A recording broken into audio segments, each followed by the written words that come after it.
I, Dr. Poonam Bora, Assistant Professor, Maharashtra Institute of Technology, Aurangabad, welcome you to this session on probability. Under the topic probability, we will study binomial distribution. At the end of this session, you will be able to identify the situation to use binomial distribution and apply binomial distribution to find probability. To understand binomial distribution, let us consider a trial which has two outcomes only, either a success or a failure. For example, if a coin is tossed and we want head to appear, then head appearing is success for us and tail appearing is a failure. Now, how many possible outcomes are there in this case? There are two, because either head or tail will appear when a coin is tossed, and the number of times head appears is 1. Recall the formula of probability. What is probability? Number of favorable outcomes divided by total number of possible outcomes.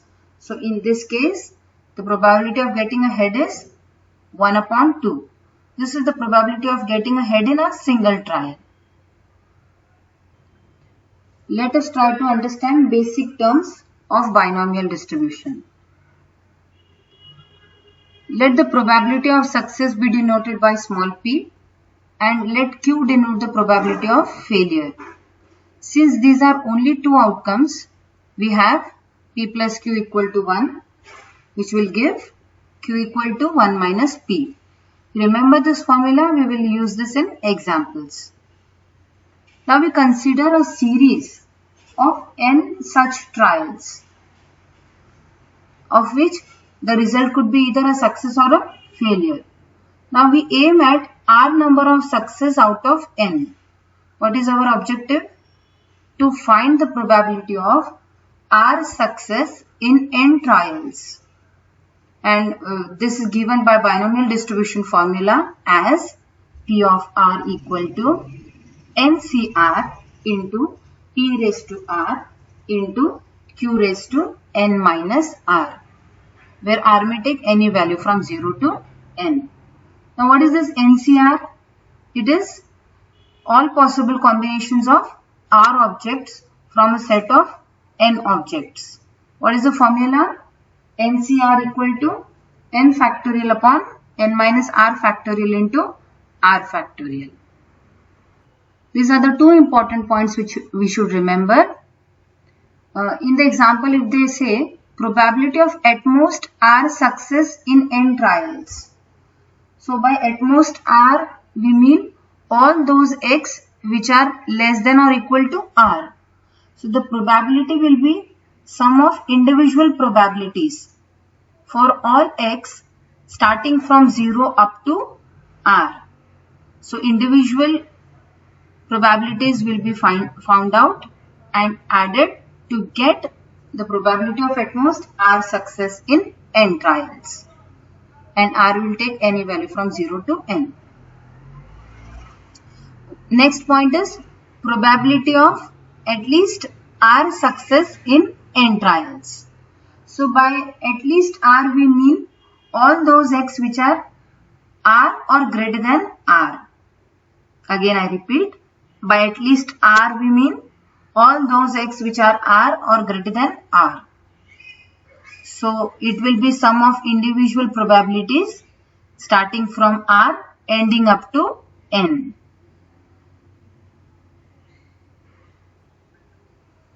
Let us see how binomial distribution can be applied in this example. A man aged 60 will live to be 70 is 0.65. What is the probability that out of 10 men, now 60, at least 7 would live to be 70? Let us try to understand the example. There are in all 10 men. They are of age 60 right now. And we have to find the probability that at least 7 would survive up to the age of 70. Survival of one single individual is 0.65. So the problem clear? Yes. Now probability that a man aged 60 will live to be 70 is as per the given data is 0.65. That is the probability of success small p is 0.65. By Q we mean the probability that a man aged 60 will not live to be 70. So that probability happens to be 1 minus 0.65, which is 0.35. So P is 0.65 and Q is 0.35.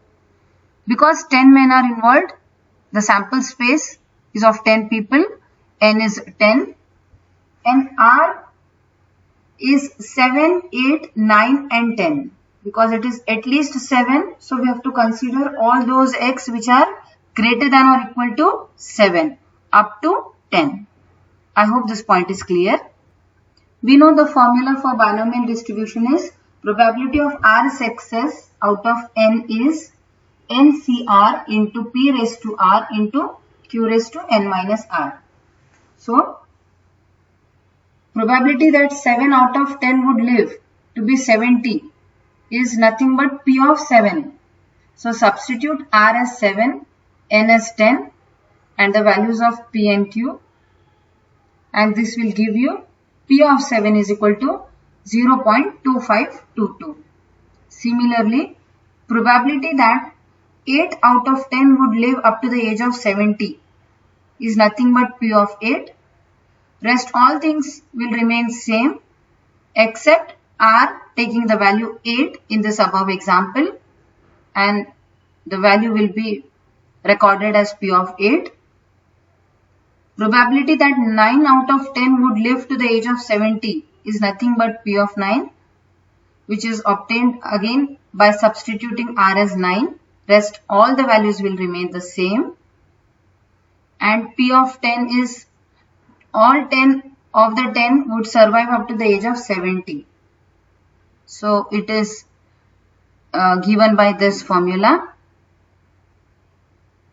Finally, the probability that out of 10 men now 60, at least 7 would live to be 70 is addition of P7, P8, P9 and P10, which is 0.5138. I hope this is clear to you. We have added the individual probabilities and we get the final probability. Thank you.